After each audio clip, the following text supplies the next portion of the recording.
Chag, Hanukkah, Sameach.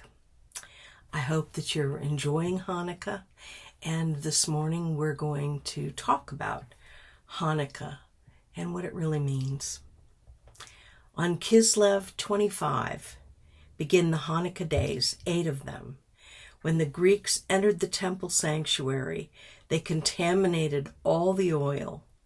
When the Hasmoneans defeated them, they searched and found only 1 jar of oil bearing the Kohen Hagadol's seal. The jar had enough oil for only 1 day, but through a miracle, it lasted 8 days. The following year, these days were declared a holiday to be celebrated with the saying of Hallel from Tehillim 113 to 118, and Thanksgiving prayers.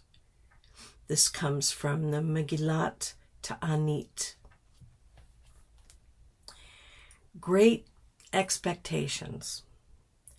Not the book by Charles Dickens, which many of us were forced to read when we were at school, but this is a season of expectations. Children wait for Hanukkah with the expectation of lighting the candles, playing with dreidels, the 4-sided little tops, and of course, what they might receive in the way of gifts.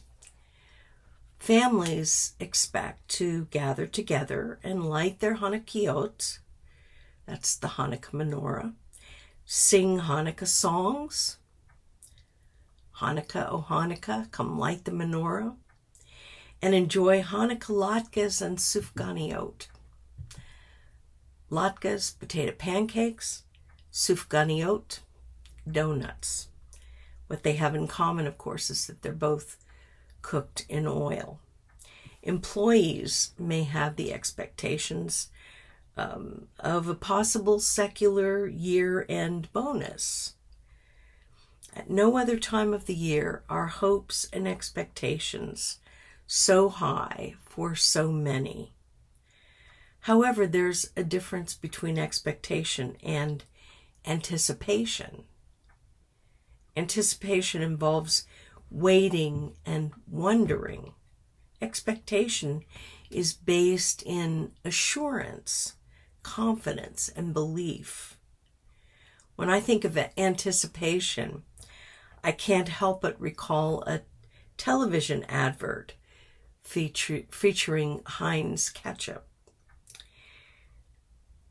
It challenges our expectations, our taste buds, and our visual sensory experiences as we wait for the ketchup to finally come out of the bottle.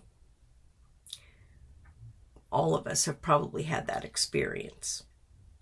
Approximately 2,200 years ago, our people lived under the aggressive, authoritarian rule of the pagan Seleucid Syrian Empire.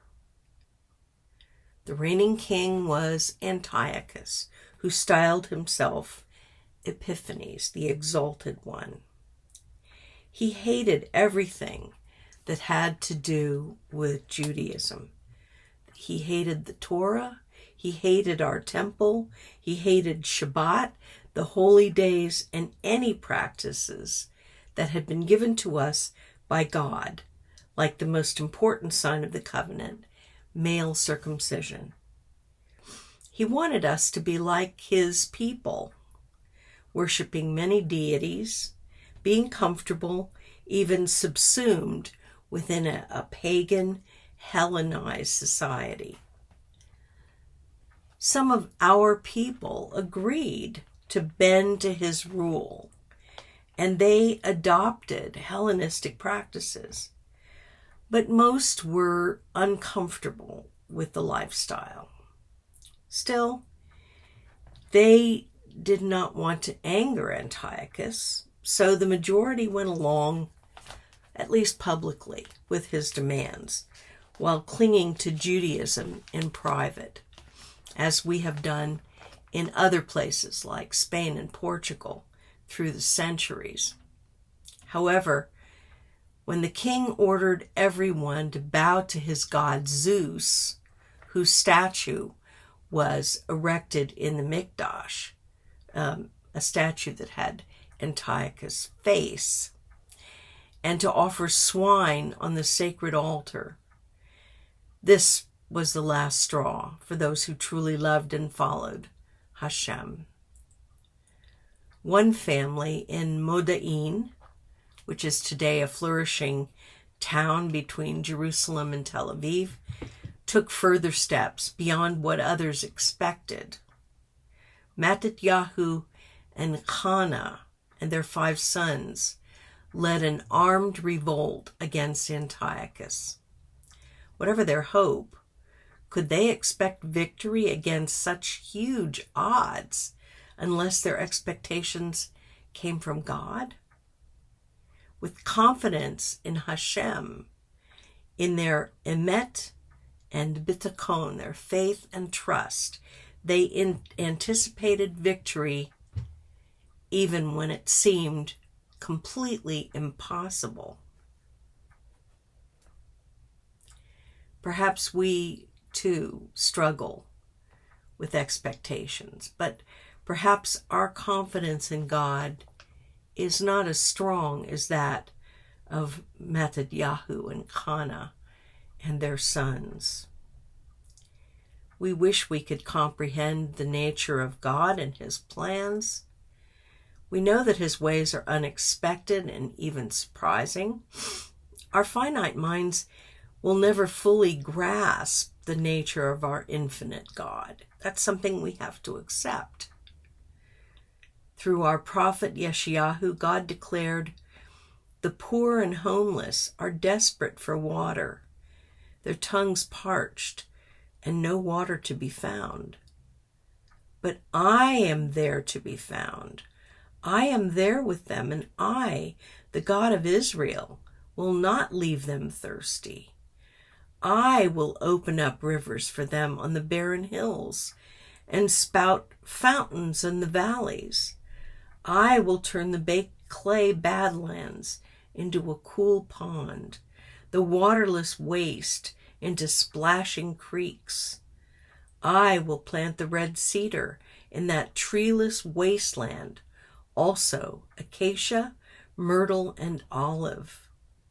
I'll place the cypress in the desert with plenty of oaks and pines. Everyone will see this. No one can miss it. Unavoidable, indisputable evidence that I, God, personally did this.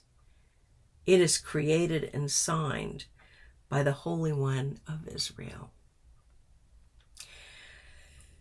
God has his own way of doing things, and his ways are so often not what we expect. Nonetheless, we are encouraged to trust him. In Tehillim 62, we read, "In God, wait patiently in submission, in humility. My soul, wait, for my hope is from him. Truly, he is my rock and my salvation. He is my stronghold. I shall not be shaken. In Hashem is my salvation and my glory. The rock of my strength and my refuge is Elohim. Trust in him at all times. Pour out your heart before him. God is a refuge for us." As we look back to the historical events surrounding the Feast of Dedication, Chag Hannukah, we know of them because they're described in several texts. Pardon me. These include the 2 Sepharot of the Maccabees and the writings of the Jewish Roman historian known as Flavius Josephus. These books were written in Greek, or more likely written in Hebrew, but transmitted through Greek translations. Curiously, the rabbis of the Mishnah redacted by Rabbi Yehuda Hanassi before his death around 217, and the Talmud, completed by the 6th century CE, did not know of these books and therefore could not have learned of Hanukkah through them. Instead, they learned of the events of Hanukkah from a work called Megillat Ta'anit, the Scroll of Fasting, and the commentary on this work called the Shalion, which means commentary or annotation. Megillat Ta'anit was written in Aramaic, composed in the 1st century CE. It contains a list of dates of events that occurred mostly during the Second Temple period, dates on which Jews are not supposed to fast or mourn. These are days to be celebrated, and thus there should be no sign of sadness or sorrow. The meaning of many of these days has been lost over the centuries, and while observance of most was annulled, there are 2 notable exceptions, and they're actually mentioned in the book of the prophet Zechariah.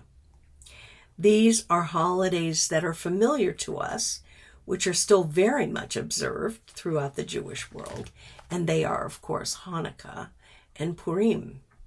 It's easy to understand why Purim is still observed, as the narrative of Hadassah and Mordecai is recorded in Sefer Esther, a biblical book. However, when it comes to Hanukkah, we note that there are no books in the Tanakh that discuss the events leading to its celebration. The books of the Maccabees are post-Tanakh, and however odd, they are included in the Roman Catholic Bible and in some Protestant Bibles, for example, the early King James Version, as part of what is called the Apocrypha. The latest books of the Tanakh describe events that took place hundreds of years before the events of Hanukkah, which of course is the reason that no mention is made of it. This holiday is mentioned in the Ketuvim B'Meshikim, however, when Rav Yeshua and his Talmudim celebrated it at the Mikdash. Read Yochanan 10:22. But why has Hanukkah become one of the most successful and enjoyed of the Jewish holidays? To answer, we must reflect more deeply on the meaning of Hanukkah and what it means and should mean in our lives. And that may help us to open a larger window into issues of our faith. First, let's look at the historical events themselves. Hanukkah commemorates the rededication of the Second Mikdash on Kislev 25, 165 BCE. 3 years earlier, Antiochus IV, the Seleucid king, defiled the temple by erecting an idol of the Canaanite counterpart for the Greek god Zeus, and he sacrificed a pig on the altar, proclaiming at the same time that he himself is a god. Some of the coins he minted had his features on the face of Zeus, along with the words Theos Epiphanes, meaning the God manifest. Antiochus decreed the Torah could not be studied under penalty of death, and Jewish males were not to be circumcised. All were forbidden to keep Shabbat and Rosh Chodesh. Observant Jews who wanted to keep Torah continued circumcision, and they observed the Shabbat and the Moedim despite these orders.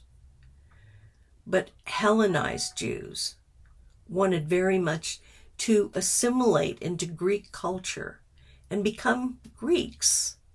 enjoying many advantages, of course, for doing so. The victory of Yehuda Maccabee and his forces over the Greek pagans was not the final event in the war. It was the most memorable victory, accompanied by purification of God's sacred Mikdash, so not just a military victory, and thus the books of the Maccabees accord it special significance. Maccabees 1 offers a description of the purification of the temple. The narrative states that in the following year, Jews were already celebrating the anniversary of the event with an 8-day festival. And of course, we see evidence of that in Sefer Yochanan, as I've already said. In Maccabees 2, chapter 1, we read of a letter from the Jews of Jerusalem to the Jews of Alexandria, imploring them to adopt the holiday of Hanukkah to commemorate the restoration of the altar of the Mikdash. An 8-day holiday would clearly be more memorable than those mentioned in Megillat Ta'anit, which were mostly just one day. The historical events of the purification of the temple occurred at a fortuitous time of the year, a time when Northern Hemisphere cultures celebrated a holiday associated with the winter solstice, the Saturnalia. It was perhaps easier to convince Jews to celebrate Hanukkah when others around them were celebrating a holiday of their own at the same time. One reason Hanukkah may have survived and thrived was that it was particularly adaptable within foreign nations. Other than the Hanukkah menorah, the Hanukah, the symbols most associated with Hanukkah are foods cooked in oil, sufganiyot, jelly donuts, and latkes, potato pancakes, dreidels for play, and Hanukkah geld for gift-giving. These customs were adapted from the cultures in which we have found ourselves over the centuries, but which support the central theme, and the foods that we eat are made with oil. The prominence of Hanukkah today in countries where Christmas reigns offers us the opportunity to emphasize Jewish practices and the power of the God of Israel to deliver his people at all times and in all places. Just as Hanukkah has survived, so Judaism and the Jewish people have survived, not because of us, but because of God's promises to us as a people. The ritual of the lighting of the Hanukkah candles and the retelling of the narrative has accompanied the holiday from a very early period, at least from the 1st century. Far from a negative feature, such ritual is the way in which we humans ensconce and physically record meaning. Yes, such meaning is internalized in our minds and metaphysically in our hearts, but without ritual, external and physical action, we do not have anything tangible to validate that meaning. The lighting of the candles, singing of songs, and other rituals associated with Hanukkah have made us unique, and through the centuries, these have contributed to Hanukkah's survival and to the survival of our people in accordance with God's will and purpose. In fact, I have a photograph that I was given, a very interesting one, showing a window with the Hanukah in it, and across the street, the headquarters of the Nazis in a German town, with the swastika emblazoned on the front of the building. Of course, the Hannukah is still being lit. We know what's happened to those who espoused the swastika. Actions and rituals, they're not essential in and of themselves, but without them, we lose contact with the meaning they bring to our lives, which also we pass on to our children and to converts through our actions. Children grow up with the images to which eventually they can put meaning, and it becomes part of them. Hanukkah is a wonderful mix of religious and national celebration. On the 25th of Kislev, we won the right to worship according to God's commands in his Mikdash. Hanukkah celebrates our return to the worship of the one true God according to the laws of the Torah. And it was accompanied by a miracle, the miracle of the temple oil. We can turn our eyes to God and thank him for bringing salvation when none seemed to be in sight. Hanukkah is a national holiday, one which celebrates military victory over pagans and paganism.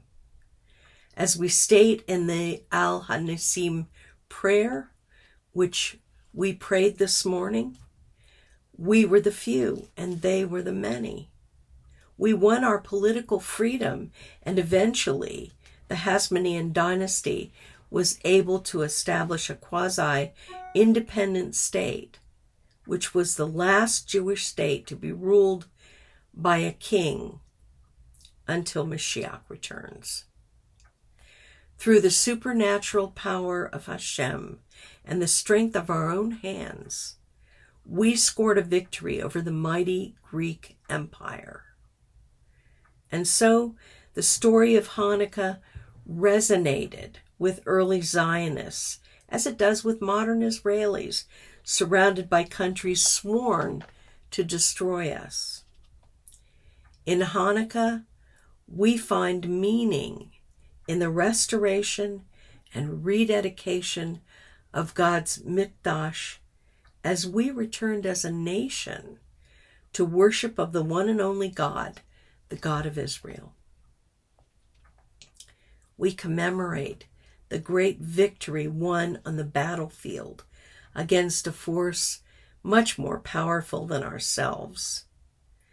Paralleling many modern battles Israel has had to fight.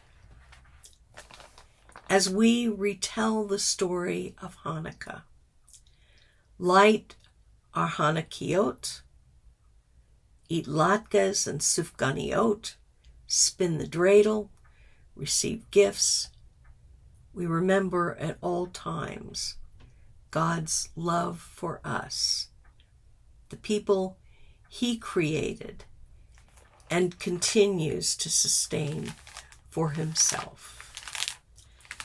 I hope that this Hanukkah will be a special and blessed time for you.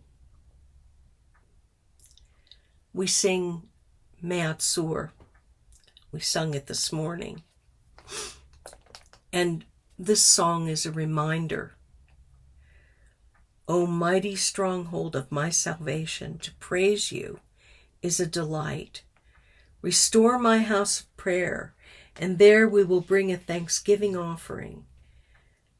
When you have prepared the slaughter by the blaspheming foe, then I shall complete with a song of him the dedication of the altar. We rejoice in God's protection, in his provision, and his help. We thank you, O our God, for the miraculous deeds and for the redemption and for the mighty deeds and the saving acts which you have wrought, as well as for the wars which you waged for our ancestors in ancient days at this season.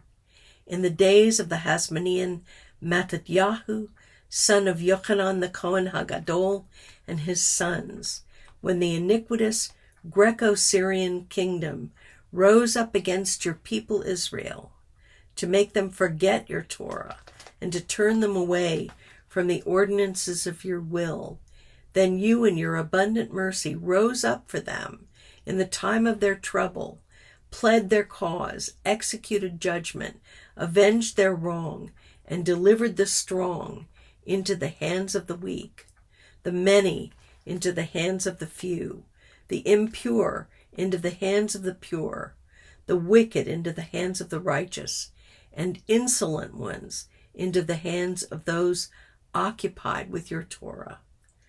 Unto yourself you did make a great and holy name in your world, and unto your people did you achieve a great deliverance and redemption, whereupon your children entered the sanctuary of your house, cleansed your temple, purified your sanctuary, kindled lights in your holy courts, and appointed these 8 days of Hanukkah in order to give thanks and praises unto your holy name.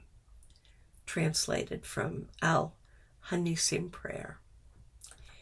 May you have a wonderful Hanukkah, Chag Hanukkah Sameach, and a wonderful week ahead.